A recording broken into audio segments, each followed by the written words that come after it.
Hi and welcome. It's Daily Mirror's Jess Saying Live. I'm columnist Jessica Bolton, and today we're joined by my very special guest. I'm very excited about this one. It's body positive influencer, and she's star of ITV's Peckham Finest, Celebrity Karaoke Club, and now we're about to see her on Celebrity MasterChef. Welcome, Mojo. Thank you. I'm looking forward to this episode tomorrow night. You're joining Celeb MasterChef for the second week, so in your heat. First of all, can you tell us a little bit about what it was like doing it? Oh my God. So it was getting on the show, dream come true. Talking about doing a show, major. Standing in that studio,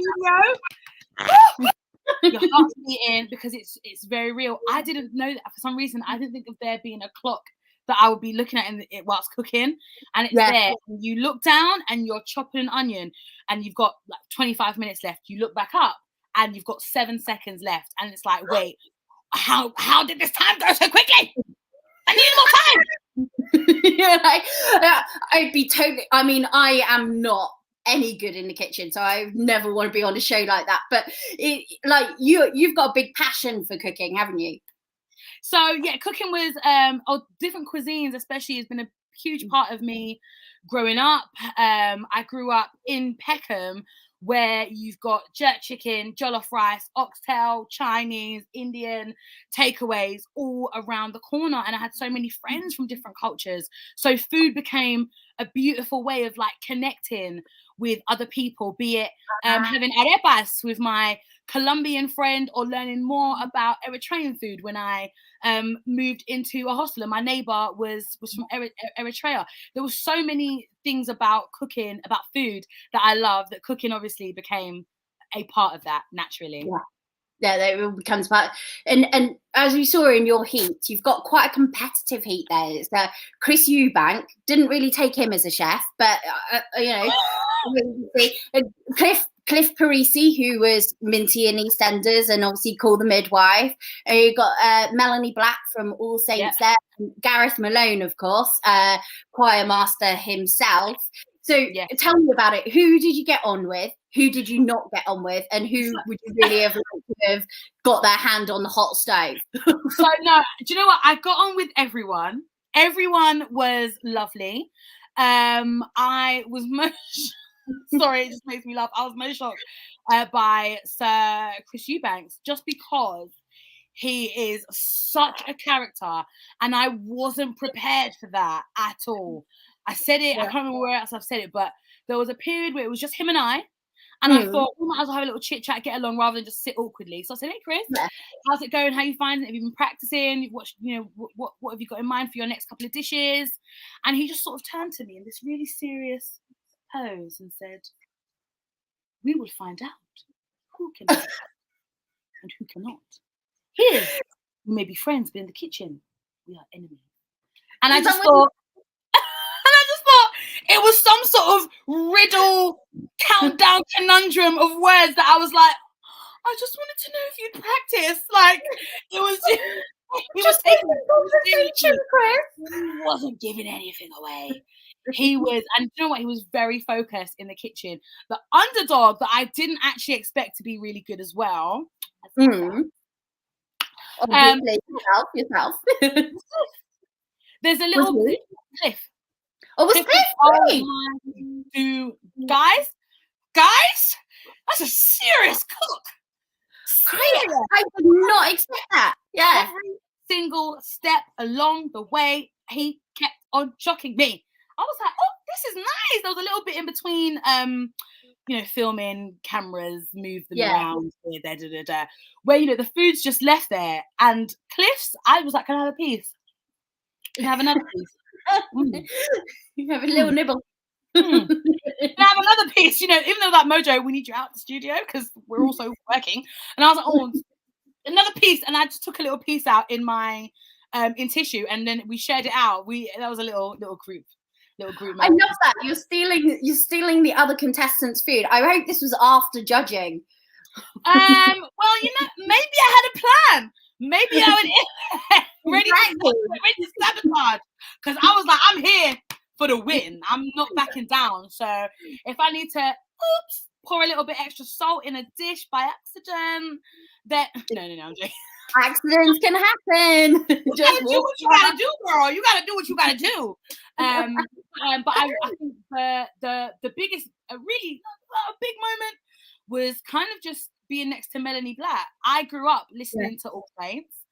Absolutely loved them, and then just sort of, because we didn't know who we were filming with. Did you not before you went there? Right. No, you don't know until you get into the studio and you say hello. It was hard enough not saying Minty. When I saw Minty, it was hard enough not saying Minty, but seeing Melanie Blatt there, knowing that, I've just come off the back of filming Peckham's Finest. I'm still very much new in this world, which I'm not ashamed of at all. I'm happy to be growing. So to see Melanie there was like a big moment. Yeah. Compose yourself. Like, I really was about to say, never ever have I ever felt so low. When you gonna take? I was so ready to perform like a medley. I was so really tempted to perform, because I would just be like, I'm gonna give it a few bars, just see what she says. Maybe if Atherton can't make the Clip in the 5th member of All Saints. Shaznay's not available. Don't matter. Call me. Exactly. It could have been there. Oh well, you lost your chance there, but I'm sure maybe you can get Mel in the future. Yeah, like, no, I know you can't tell us how it went on the night, because we're going to see this is on air tomorrow night. Your second heat. And tonight, Tuesday. It's on Tuesday. Oh, sorry, it's on tonight. Yeah, sorry, it's on tonight. Tell them the wrong day. They're gonna miss it. Lost track of the days. I've lost track of the days.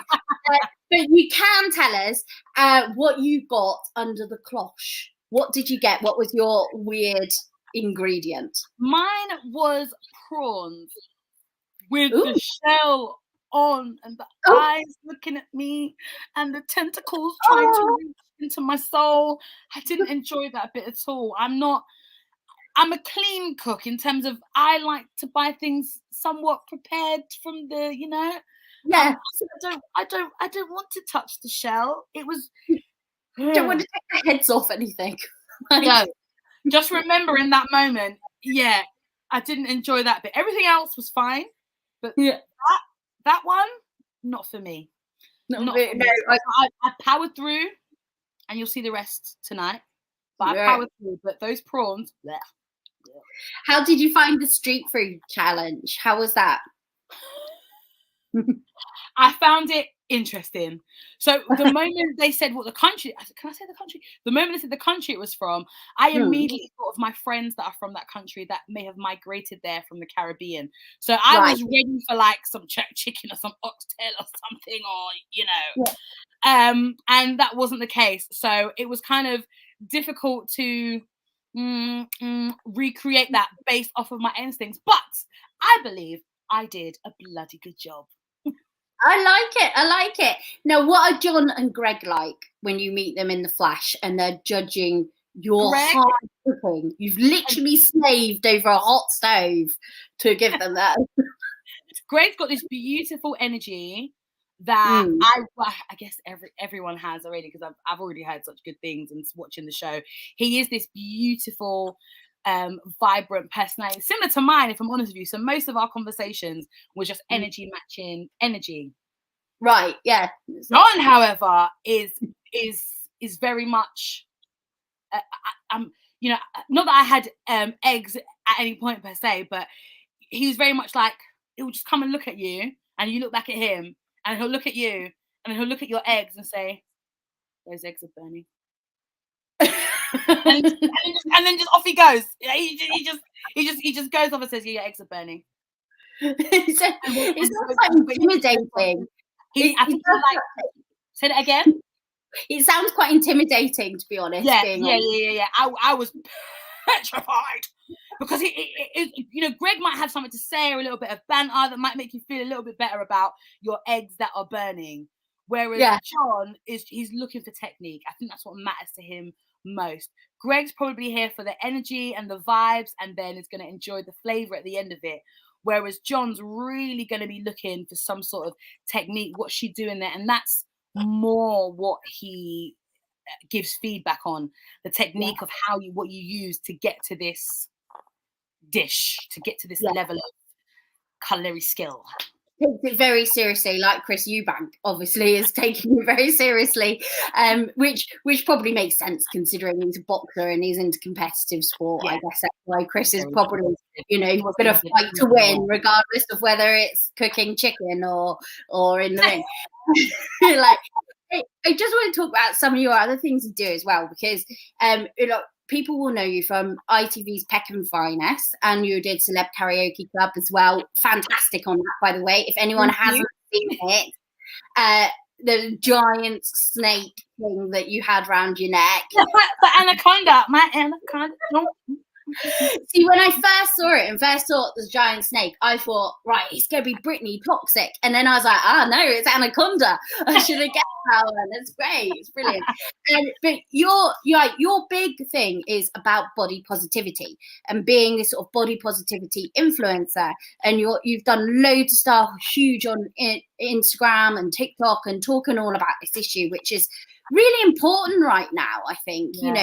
We talk a lot about different types of diversity and stuff like that, and it does seem to be a big issue of size is still one of the things I think doesn't get that much equal representation. Do you feel the same? 100%. I started doing what I do. I mean, I speak a lot about mental health, but then I started to realize there was this big gap in a plus size woman just looking glamorous. I grew up watching things like footballers' wives and I'm trying to think of something else, and then I guess Real Housewives of Atlanta came about, and it was these glamorous looking women, these high class women, but none of them represented what I looked like. The most I had to compare myself to, while I do love her, she's an amazing comedian, was Monique from the US. And I thought, hold on a minute, everyone's got loads of different women they look up to, but all I've got is one person. I want to be that for someone else. I see all these other influencers doing the same thing. Let me put my 2 pence in and actually say, well, I've had a bit of a different background, but I'm still just as worthy regardless of my size, my height, my shape, the way my breasts sit, the way my tummy hangs, and all of those things. I'm just as beautiful, and I love glam. I love getting dressed up. I love my makeup, my highlight, my contour, boob tape, tight dress, long skirt. All of that stuff is a bit of me, and there wasn't enough for it that represented. Look at that beautiful picture. Oh, yeah. Oh, I just realized at one point I need to be on a front cover. Look at me. I'm a 10 out of 10 on my worst day. I need to be on a front cover right now. There's some proper posing styles there. It looks brilliant. But this is what I thought was great, because I said to you before we came on, is I was looking through all your pictures and stuff and going through these, because I'm in the same situation of like being, I'm larger and everything, but people don't expect people to be as glam, and it's slowly coming round to that being okay.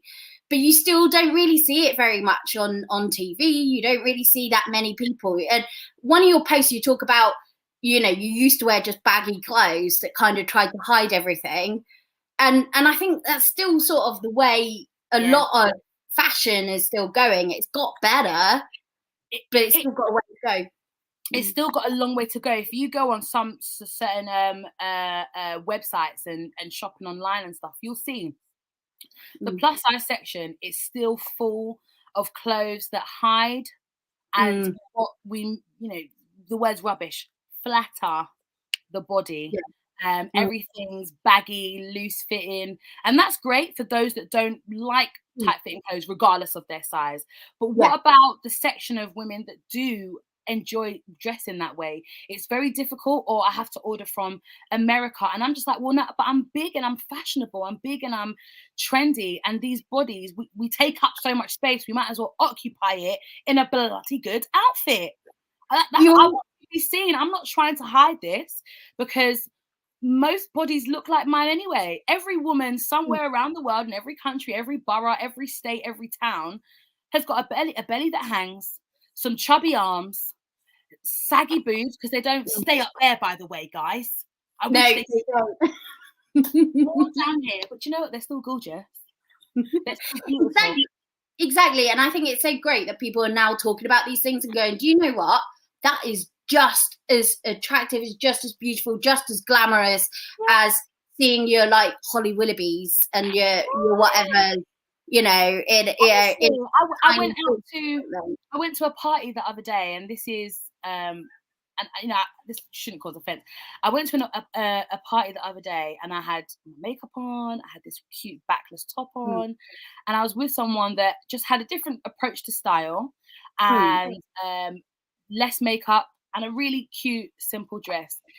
She ended up pulling more guys than me. Now, worth isn't based on how many men you attract. That's, but just in terms of how people perceive and appreciate beauty, all of the ways in which, like, wanting this BBL body, wanting to get all of these surgeries done and lip filler and nose jobs and facelifts and threads and stuff like that, people prefer the natural stuff.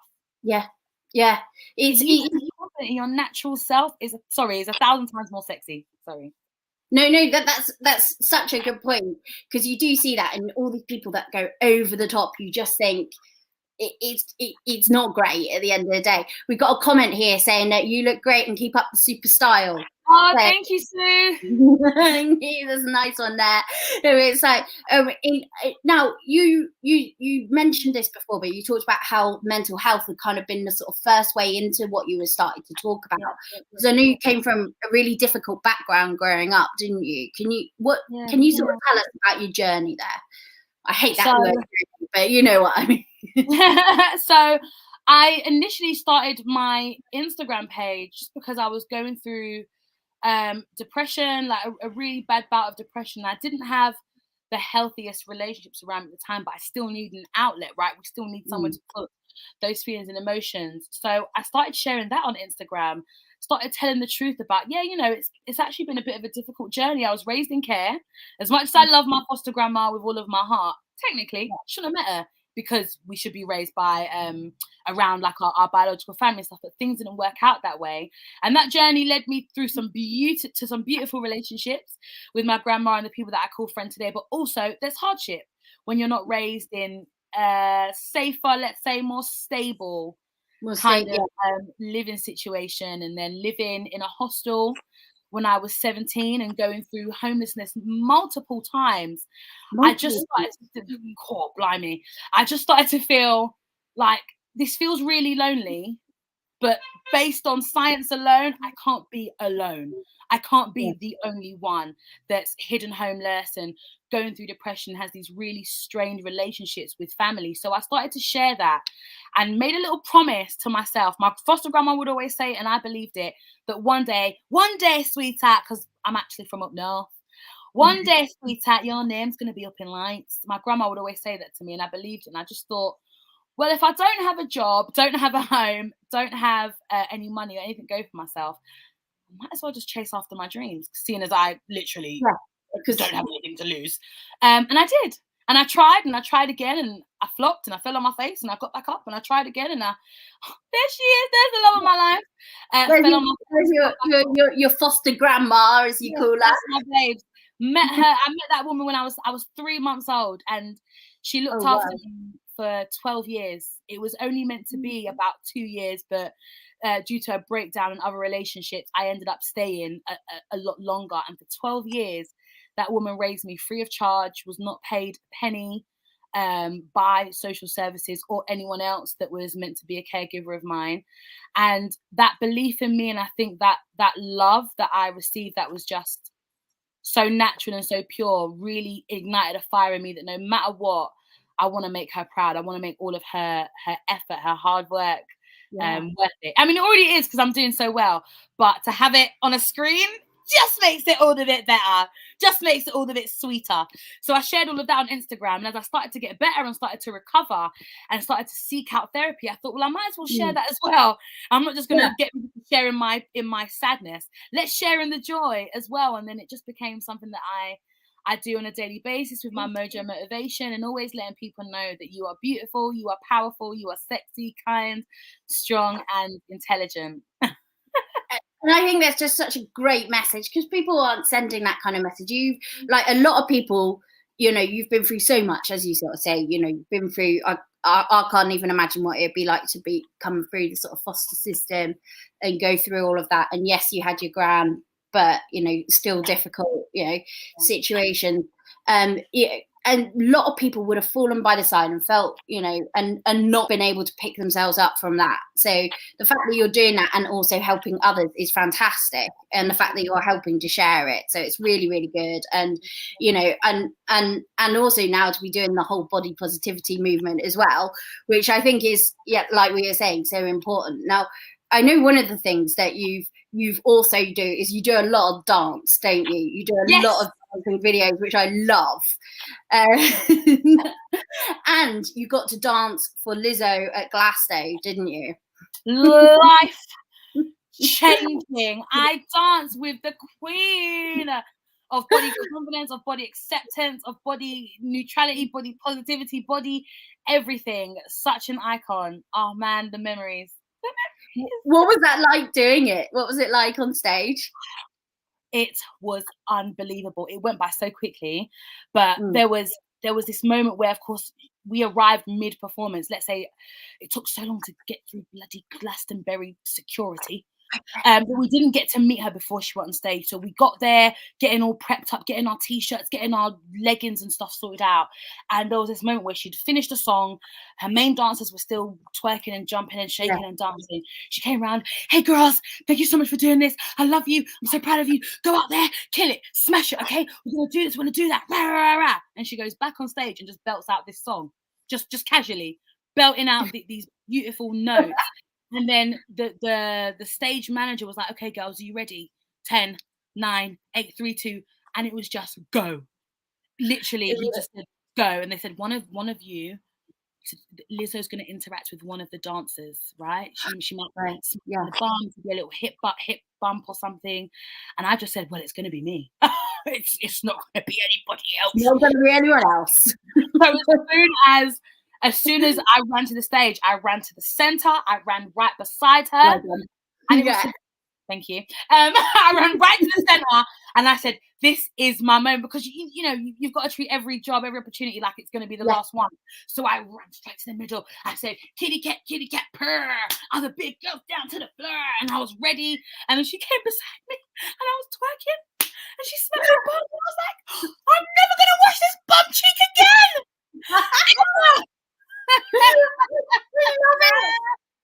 How did it come about in the first place? How did it, I had previously, had I done anything before that? No, I'd previously gone viral for doing a little dance video to Miss Banks. Have you heard of Miss Banks? She's a rapper from South London. I'd previously gone viral. Miss Banks, thank you for that, by the way, Miss Banks, reposted me and it went viral. I then attended a dance class, dancing to her song, and that kind of went viral as well. And off of the back of that, Lizzo's choreographer contacted someone that was big in the plus size community, Enam Asiyama. She's a plus size model and activist. She then recommended myself and Trina Nicole from the Curve Catwalk to dance with Lizzo. And as soon as I got that DM, cancelled all my plans, cancelled a day actually. It was like, I'm there. You cancelled a date. You got to cancel a date. You got to cancel a date. When Lizzo calls, you answer. Exactly. There's no man that is worth, appearing on the Glastonbury stage. Like, there's no man that can do that. Not at all, girl. Not at all. And it was a woman, actually. I cancelled on a woman. Yeah. Oh, sorry. No. But you know how rare it can be sometimes. Finding the right woman is difficult, and she got upset, so I was happy to move on. Oh, well, she gets upset because that you're actually, saying, sorry, I have to postpone so that I can go and perform with a superstar on the Glastonbury stage. Then obviously somebody's, that's a wrong one from the start. It's giving hater. It's giving hater. It's definitely. There is in terms of, like, I know you were on GMB talking about the government plans for putting these health warnings on chocolate bars. What do you think about sort of some of these sort of schemes and ideas? Because there seems to be a lot of people who will comment on it. There's a lot of sort of fat shaming that still happens, I think, in society. Basically, I've been both ends of the spectrum and seen there's a very different way you get treated in many different circumstances. Yeah. Okay. Depending on life. And I don't really think that the government and stuff understand this. I mean, what do you think about what needs to change when people talk about the obesity crisis and stuff like that? What frustrated me about that that topic on GMB was that when it comes to the war on obesity, I mean, even that statement is ludicrous, isn't it? I just sat there and laughed. Is that for people who have disordered eating of any kind, putting a label on something isn't going to help. All of these schemes, all of these campaigns that they do only treat a symptom. They don't look at a root if there is a root. There's not information on how having thyroid issues can cause weight gain. There is not enough information on how contraception can cause weight gain. There's not enough information on why you keep on giving funding, money, and allowing these fast food, junk food, crappy food businesses to continue to prosper when and have organic food costing more than the cheap stuff.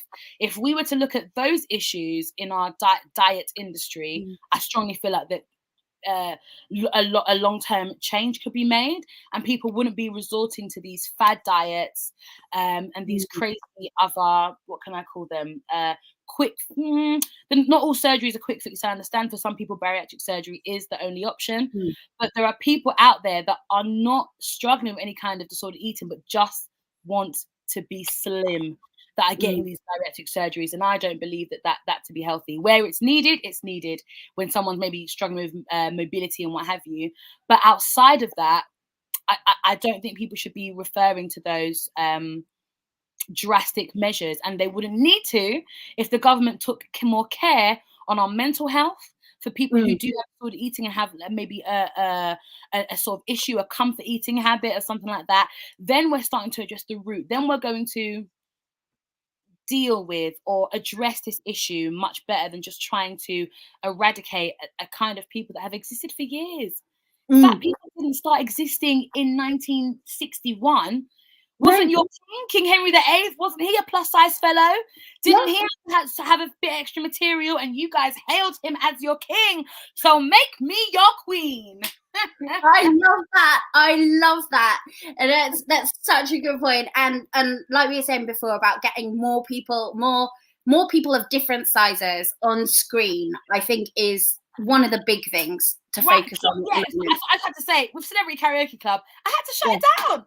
I had to go on there and show them, you got this big girl on a TV show and you think she's just going to stand in the corner and sing, no, I'm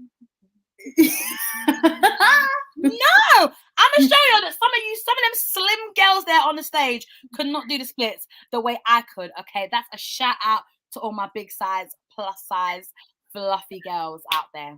I've got to say, if anyone's not seen it, we should watch the clip because you do a fantastic, like literally splits down to the floor in seconds. It was like, I was like, whoa, that was, I would have some serious injury if I attempted and I probably wouldn't be getting up again very elegantly, let's put it that way. But I mean, I do think that's really important, and I think it's great that I'm so pleased you're on MasterChef as well. Were you worried about doing MasterChef with the kind of sort of like people being negative about it, with the kind of body positivity side of things, because it is a cooking show? Yeah, I'm gonna be really honest. I felt this crazy pressure to perform because I didn't want to be like, oh yeah, no, she's big and she likes to eat, but can she cook? That's this negative internalized fat phobia that was clearly no one said it to me, but it was just going around my head. It was going around my head. It was going around my head. And I thought, well, no. I was just critiquing myself, and I was like, well, I need to give that back to whoever would even plant a thought like that in my head, and that's just from all the negativity that may come. And you know what? If it comes, bring it. If it comes, because it's going to come from some angle anyway. So bring it, because at the end of the day, you're not on it, hon. Exactly. You're not on it. You're sitting at home watching it. You know what I mean? So, like, sitting at your keyboard being a hater. So sod off. Like that. Oh, thank you so much for this. It's been so great to chat to you. Oh, thank you. Can't wait to watch the episode. And once again, thanks for doing all the body positivity stuff from somebody that's like, are really inspired by what you do on that, as we talked about before. So I might actually go back to a dance class, I think. The curved catwalk. You live in London. The curved catwalk. If you're in London, go to the curved catwalk. Right. Okay. We're gonna see it. We can next time we can maybe do a little video together instead. I like it. Let's do it. Okay. Right. Thank you so much. Thank you. Lovely to meet you. Can't wait to see the episode. It's on tonight, 8 p.m. And BBC One. Right. Thank you. Thank you. Bye. Bye.